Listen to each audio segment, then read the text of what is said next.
ইসলাম, আপনি রেগে গেলে ওরা আরো বেশি বলবে, ইগনোর করেন। আচ্ছা আচ্ছা, কোনো লাভ নাই, স্ক্রিনশট রাখবো, তারপরে ধরবো ওকে।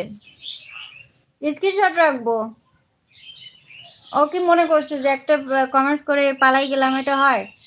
বললামই তো, দম থাকতে লাগে ক্যামেরার পিছনে বসে বসে কমেন্টস করা। দম আছে তো সামনে আয় না, সামনে এসে কথা বল।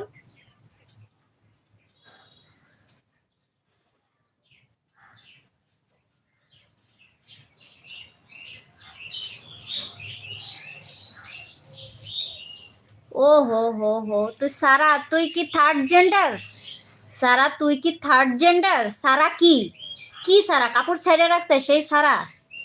সারা কি, তুই কি থার্ড জেন্ডার? মেয়ে না ছেলে এখানে তো বোঝাই যাইতেছে না, এর জন্যই তো এরকম কমেন্টস করতেছিস। শুধু শুধু তো না, তোর বাপ মার ঠিক আছে যে তুই অন্যের কমেন্টসে এসে এরকম অন্যের লাইভে এসে এরকম কমেন্টস করতেছিস? তোর জন্মের ঠিক আছে? তুই তো 2 দিন হয়েছে ফোন কিনছিস, কিনা এখন ক্যামেরার পিছনে